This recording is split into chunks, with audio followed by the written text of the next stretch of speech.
నమస్తే ఫ్రెండ్స్, నేను మీ శ్రీకాంత్ గారు మాట్లాడుతున్నాను. మీరు తమ్లైన్ చూసే ఉంటారు కదా. ఎస్, దాని గురించే మాట్లాడబోతున్నాను. ఆ జన్మ బ్రహ్మచారి ఎప్పుడూ యువకునిలానే ఉంటాడు.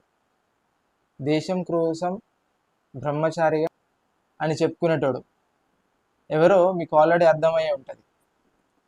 రాహుల్ గాంధీ అలియాస్ రాహుల్ విన్సీ. బ్లిట్స్ అనే ఈ మ్యాగజైన్ రాహుల్ విన్సీ అని చెప్పి పర్టిక్యులర్గా రాహుల్ గాంధీ మీద చాలా పెద్ద కథనాలు రచించింది. అది ఈ మధ్యకాలంలో చాలా వైరల్ అవుతున్న టాపిక్స్. ఆ బ్లిట్స్ మ్యాగజైన్లో ఏముంది, వాళ్ళు అసలు ఏం రాశారు, ఒక్కసారి మనం దాన్ని చూద్దాం. ఇంట్రెస్టింగ్గా ఉండే ఈ వీడియోని ఒక్కసారి మీరు చూడండి. మీరు చూస్తే మీరే అంటారు చాలా ఇంట్రెస్టింగ్ ఉందంటారు. సీరియస్గా బ్లిట్స్ అనే మ్యాగజైన్ ఎవరైతే దీన్ని రాశారో తను ఏం చెప్పుకొచ్చాడంటే, రాహుల్ గాంధీ ఏ రోజు కూడా తన జీవితాన్ని దేశాని కోసం, భారతదేశం కోసం త్యాగం చేయలేదు, ఆయన బ్రహ్మచారి కాదు అని చెప్పి రాసుకురావడం జరిగింది. అతనికి 3 సంబంధాలు ఉన్నాయి అని చెప్పాడు.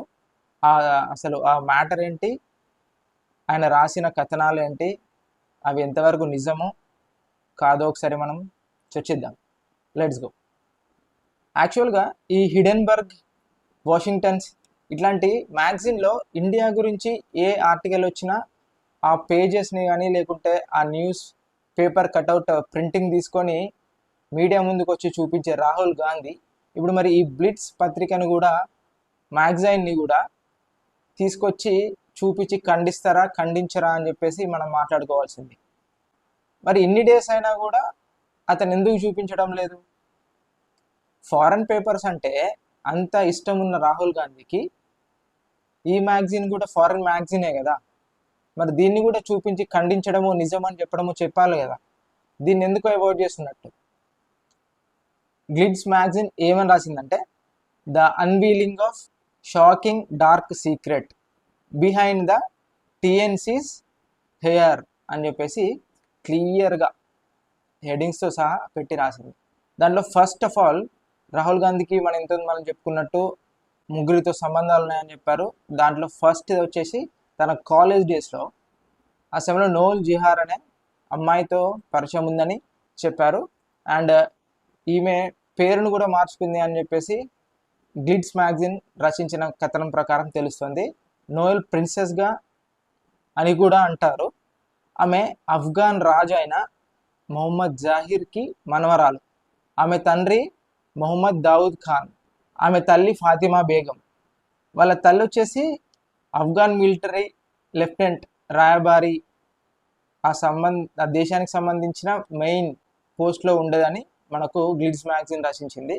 ఆమె కూతురే ప్రిన్సెస్ నోయల్ ప్రేమాయణం కొనసాగించాడని చెప్పేసి గ్లిడ్స్ మ్యాగజైన్ చెప్పుకుంటూ వచ్చింది. క్లియర్గా చెప్తున్నా, ఇది గ్లిడ్స్ అనే ఈ మ్యాగజైన్ మీరు గూగుల్ చేసినా దొరుకుద్ది. అందులో క్లియర్గా ఆ మ్యాగజైన్ ఏదైతే రచించిందో అది మనము ట్రాన్స్లేట్ చేసి చెప్పాల్సి వస్తుంది, రైట్.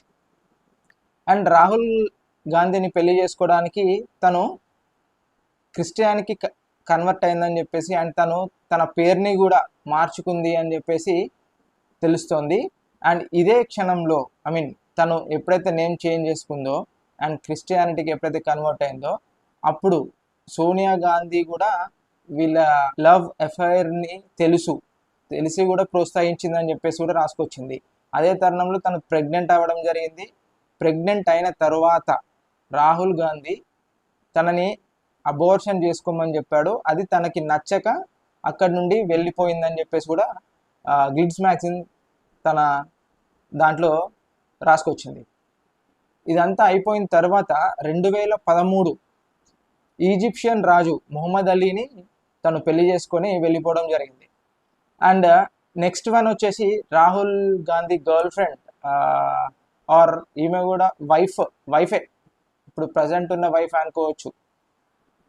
తన నేమ్ వచ్చేసి వెరోనికా కార్టెల్.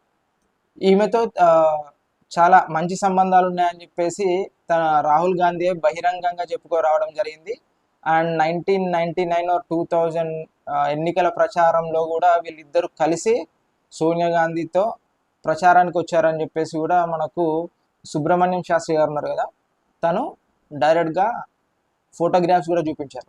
అండ్ అంతేకాకుండా 2004లో కూడా ఇండియన్ ఎక్స్ప్రెస్ అనే పేపర్కి రాహుల్ గాంధీ కూడా దీని గురించి మాట్లాడడం జరిగింది. మేము చాలా మంచి ఫ్రెండ్స్ అని, మా మధ్య మంచి సంబంధాలు ఉన్నాయని చెప్పేసి కూడా చెప్పడం జరిగింది. యాక్చువల్గా తను మాట్లాడేది స్పానిష్ కాబట్టి ఆమె స్పానిష్ అమ్మాయి అని చెప్పేసి చెప్పాడు. బట్ అది స్పానిష్ అమ్మాయి కాదు, అబద్ధం చెప్పాడు. తను కొలంబియాకు సంబంధించిన చెందిన వ్యక్తి అని చెప్పేసి బ్లిట్స్ మ్యాగజిన్లో రాయడం జరిగింది. అండ్ ఆమెతో కలిసి అండమాన్ నికోబార్ దీవులు కానీ అండ్ ఫారెన్ ట్రిప్స్ కానీ వేయడం కూడా చాలా రెగ్యులర్గా ఉంటుందని చెప్పేసి కూడా రాశారు. అందులో చాలా కాస్ట్లీ థింగ్స్ ఉన్నాయని చెప్పేసి అండ్ వాల్యుబుల్ డైమండ్ ఒకటి ఉంది అండ్ మోస్ట్లీ తను డ్రగ్స్ కూడా వాడుతుందని చెప్పేసి కూడా ఈ పత్రిక తన మ్యాగజిన్లో రాసుకొచ్చింది. వీళ్ళిద్దరికి దాంపత్యంలో ఒక కొడుకు అండ్ ఒక కూతురు కూడా ఉంది. అండ్ కొడుకు పేరు నాక్ విన్సీ అండ్ కూతురు పేరు వచ్చేసి మిమిక్ విన్సీ అని చెప్పి పెట్టడం జరిగింది. అండ్ రాహుల్ గాంధీ నేమ్లో ఏదైతే రాహుల్ విన్సీ ఏదైతే ఉంటుందో అదే విన్సీని వాళ్ళ కొడుకుకి ఉన్న కూతురికి లాస్ట్లో సర్నేమ్ లాగా పెట్టడం జరిగింది. మీరు కావాలంటే తను స్టార్టింగ్ అఫిడవిట్స్ కానీ లేకపోతే తన కాలేజ్ డేస్లో ఉన్న సర్టిఫికెట్స్ మీరు గూగుల్ చేసినా దొరుకుతాయి, ఒకసారి చెక్ చేయండి దాంట్లో ఏమని రాసి ఉంటుందో తన నేమ్. అండ్ తెలిసిన వాళ్ళు ఉంటే ఓకే, తెలియని వాళ్ళు మాత్రం తెలుసుకోండి. రాహుల్ గాంధీ నేమ్ వచ్చేసి రాహుల్ విన్సీ అని. అదే విన్సీని వాళ్ళ కూతురికి ఉన్న బాబుకి లాస్ట్లో పెట్టడం జరిగింది. అండ్ ఆ బాబుకి 19 years అండ్ ఆ పాపకి వచ్చేసి 15 years అని చెప్పేసి తెలుస్తుంది. అండ్ థర్డ్ గర్ల్ ఫ్రెండ్ 2003లో జాన్ ఎం ఎట్టి అనే ఒక పర్సన్ కొట్టాయం ఎస్ఐకి కంప్లైంట్ చేయడం జరిగింది. ఏమనంటే, నా గర్ల్ ఫ్రెండ్ జువానికాతో కలిసి రాహుల్ గాంధీ 3 రోజులు ఒక ప్రైవేట్ విల్లాలో ఉన్నారు అని తను కంప్లైంట్ చేశాడు. అండ్ ఇంకా కంప్లైంట్లో ఇమ్మోరల్ ట్రాఫికింగ్ చేస్తున్నాడు, ఇది పెద్ద అలిగేషన్, ఇమ్మోరల్ ట్రాఫికింగ్ చేస్తున్నాడు అని తన కంప్లైంట్లో పేర్కొనడం జరిగింది. అండ్ ఈ ముగ్గురితో ఉన్న సంబంధాలనే బ్లిట్స్ మ్యాగజిన్ తన దాంట్లో రాసుకుంటూ వచ్చింది క్లియర్గా. అండ్ ఇందులో నిజం ఎంత అండ్ అబద్ధం ఎంత అనేది కూడా రాహుల్ గాంధీ కంపల్సరీ దీన్ని బయటకు వచ్చి ఖండిస్తాడా, మరి నిజం అని చెప్తాడా అని వేచి చూస్తున్నారు అందరూ. బండి సంజయ్ గారు కూడా దీని గురించి అడిగారు, నీ ఫ్యామిలీ ఇదేనా, నీ ఫ్యామిలీ ఎక్కడా అని చెప్పేసి తను కూడా అడగడం జరిగింది. యాక్చువల్గా వీళ్ళంతా ఎక్స్పోజ్ చేసినప్పుడు బండి సంజయ్ గారు కావచ్చు అలిగేషన్స్ చేసినప్పుడు అసలు ఈ మ్యాగజిన్ ఏంటి అని చెప్పేసి నేను ఒకసారి గూగుల్ చేసిన తర్వాత రైట్ అందులో ఉన్న కథనం ప్రకారం వాటిని నమ్మాల్సి వచ్చింది. ఎప్పుడు వేరే దేశం పత్రికలను చూపిస్తూ దాన్ని ఎక్కువ నమ్మే రాహుల్ విన్సీ గారు మరి ఈ పత్రిక గురించి ఏం మాట్లాడతారు, ఈ మ్యాగజిన్ గురించి ఏం మాట్లాడతారు అని చెప్పేసి అందరూ ఈగర్గా వెయిట్ చేస్తున్నారు. మరి ఎప్పుడెప్పుడు తను దీని మీద స్పందిస్తారో మనం వేచి చూడాలి. ఎందుకు ఇంత పర్టికులర్గా అంటున్నామనంటే, he is not ordinary person కదా. దీన్ని సుబ్రహ్మణ్యం గారు కూడా స్పందించి మీ బర్త్ ప్లేస్ ఏంటి, మీ ఫ్యామిలీ ఎక్కడ అని చెప్పేసి కూడా తను కూడా అడిగారు. అండ్ అంతేగాక సుబ్రహ్మణ్యం గారు తను 2024 ఆగస్ట్లో ఫైల్ చేసిన ఐటీ అనుకోండి, ఈజీగా అర్థం కావడానికి ఐటీ ఫైల్ చేశాడు. అది బ్యాకప్ ఆర్గనైజేషన్స్లో ఫైల్ చేశారు. దాంట్లో దాని పేరు కానీ తన ఇన్వెస్ట్ చేసింది కానీ దాంట్లో క్లియర్గా మెన్షన్ చేసింది. తను ఇప్పుడున్న ప్రకారం కాంగ్రెస్ అయితే ఫ్యూచర్ లీడర్గా రాహుల్ గాంధీని చూస్తుంది. అలాగే తన ఈకో సిస్టమ్ కూడా తనని అట్లానే పోర్ట్రేట్ చేయడానికి చాలా కష్టపడుతున్నారు. బట్ ఈ బ్లిట్స్ మాత్రం ఇట్లాంటి అది మరి నిజాలా అనుకోవాలా ఆరోపణలు అనుకోవాలా తెలీదు, లాస్ట్లో మీకే కన్క్లూడ్ అవుద్ది. బట్ తను మాత్రం ఇలాంటి కథనాలు రాసుకొచ్చింది. ఏంటంటే భారతదేశ ప్రజలు నిజాలు తెలుసుకోవాల్సిన టైం వచ్చింది. ప్రపంచంలోనే అతిపెద్ద పురాతన ప్రజాస్వామ్యం గల భారతదేశం ఇలాంటి చీకటి కోణాలు, చీకటి రహస్యాలు తెలుసుకోవాల్సిన అండ్ తెలియజేయాల్సిన టైం వచ్చింది అని చెప్పేసి రాసుకొచ్చిండు. అంతేకాకుండా సోనియా గాంధీ మీద కూడా చాలా ఆరోపణలు చేశాడు.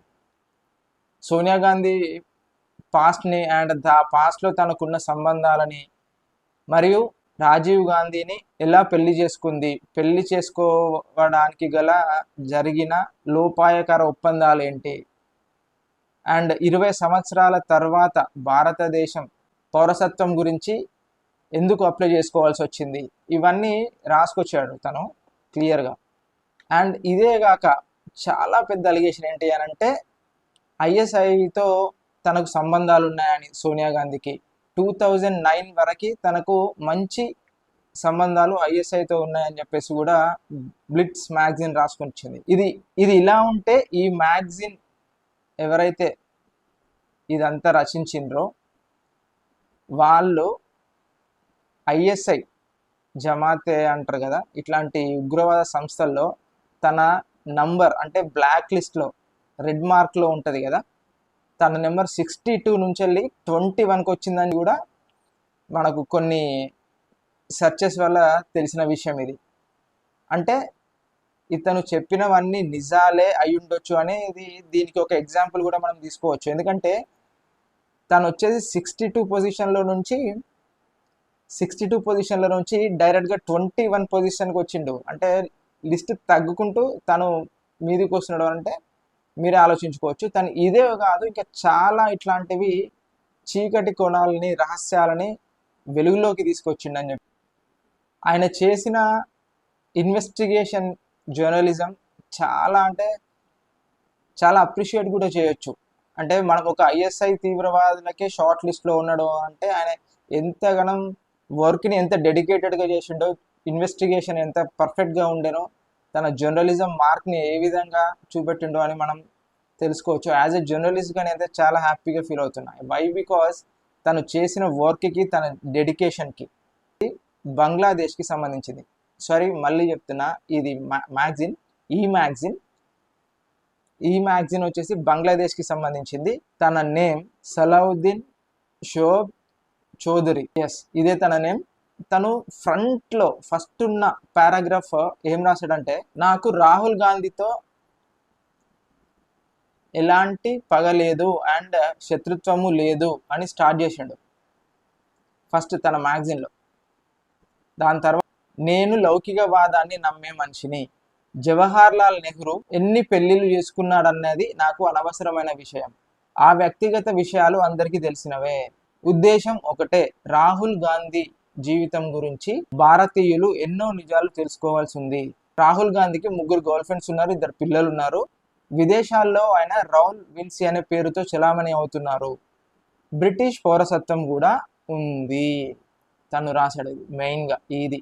అండ్ సోనియా గాంధీ పైన కూడా చాలా పెద్ద అలిగేషన్, మనం ఇంత చెప్పినట్టు ఆ సంస్థలతో సన్నిహిత సంబంధాలు ఉన్నాయని చెప్పేసి.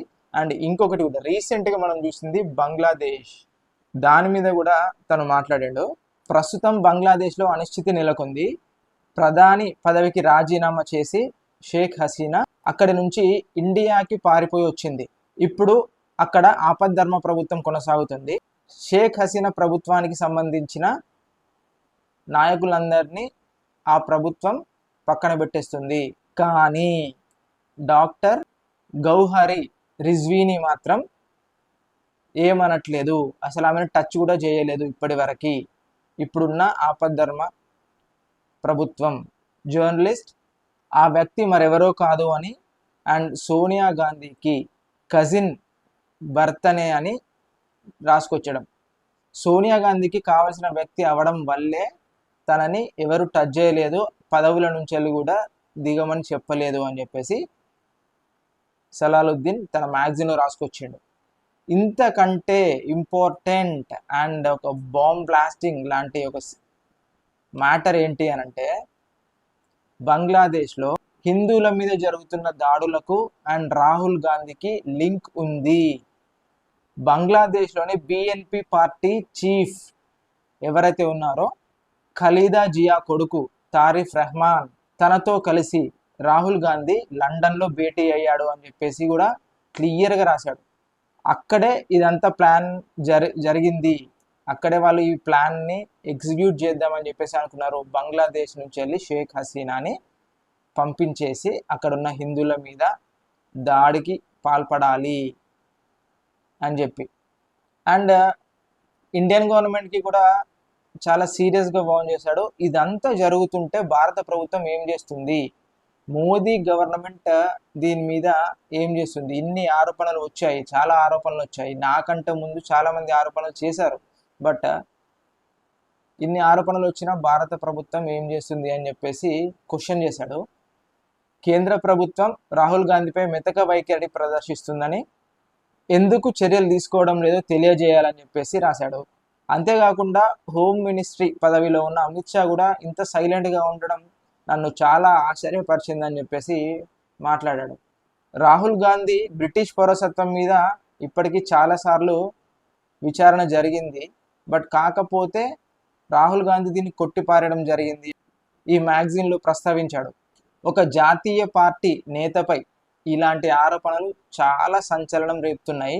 అండ్ ఇదంతా ఇలా ఉంటే ఇప్పటి వరకు ఈ మ్యాగజైన్ మీద కానీ లేకపోతే తన మీద ఎవరైతే జర్నలిస్ట్ సలాలుద్దీన్ ఉన్నారో తన మీద కూడా ఇప్పటి వరకు కాంగ్రెస్ పార్టీ ఎలాంటి నోటీసులు జారీ చేయలేదు.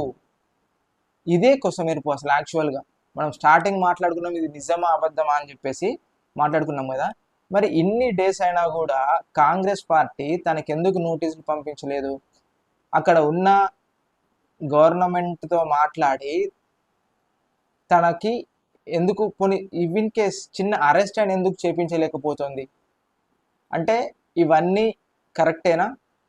ఎవరైతే బంగ్లాదేశ్ జర్నలిస్ట్ సలాలుద్దీన్ ఉన్నారో తను తన మ్యాగజైన్లో రాసినవన్నీ కరెక్టే అని చెప్పేసి కాంగ్రెస్ పార్టీ ఇండైరెక్ట్గా ఒప్పుకుంటుందా? దానికి కారణమే తీవ్రవాదుల హిట్ లిస్ట్లో 63 or 64 ఉన్న వ్యక్తి 21కి రావడం దాని కారణమేనా?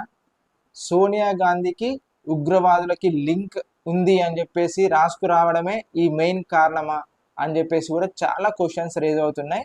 నాకు తెలిసి ఈ మ్యాగజైన్ని చాలా తక్కువ ఛానల్సే కవర్ చేసి ఉంటాయి. నాకు తెలిసి జస్ట్ ఒక 10%, 100%లో ఒక 10%, అవి కూడా మ్యాక్సిమం ఆ 10%లో మళ్ళీ ఒక 90-95% యూట్యూబ్ ఛానల్సే ఇండిపెండెంట్ జర్నలిస్టులే దీన్ని కవర్ చేశారు. మెయిన్ స్ట్రీమ్స్ చాలా అంటే చాలా తక్కువ కవర్ చేశాయి. అండ్ ఇవి అన్నిటికీ ఆన్సర్స్ ఎప్పుడు దొరుకుతాయా అనేది వేచి చూడాల్సింది. బట్ ఏది ఏమైనప్పటికీ ఎవరైతే ఈ జర్నలిస్ట్ సలాలుద్దీన్ ఉన్నాడో తను చేసిన ఆరోపణలు మాత్రం ఇండియాలో చాలా పెద్ద దుమారం లేపుతున్నాయి. ప్రతి ఒక్కరూ దీని గురించి చర్చించాల్సిన విషయం. ఇదే అసలు ఇక్కడున్న టాపిక్. బట్ ఏమవుతుందో మరి భారత ప్రభుత్వం దీనిపైన ఎలాంటి యాక్షన్స్ తీసుకుంటుంది, కాంగ్రెస్ పార్టీ సలాలుద్దీన్ గారి మీద ఎలాంటి యాక్షన్ తీసుకుంటుంది? ఒకవేళ యాక్షన్ తీసుకోకపోతే అది 100% నిజమే అనుకోవాలి. ఒకవేళ యాక్షన్ తీసుకుంటే సలాలుద్దీన్ గారి నెక్స్ట్ స్టెప్ ఏంటి అని చెప్పేది వేచి చూడాల్సింది. Thank you for watching. This is Srikanth Yadav Madhav, journalist. Please subscribe my channel. మీకు ఈ కంటెంట్ నచ్చితే షేర్ చేయండి, లైక్ చేయండి, సబ్స్క్రైబ్ చేసుకోవడం మాత్రం మర్చిపోకండి. చాలామంది సబ్స్క్రైబ్ చేసుకోకుండానే వీడియోస్ చూస్తున్నారు. But please subscribe. Thank you.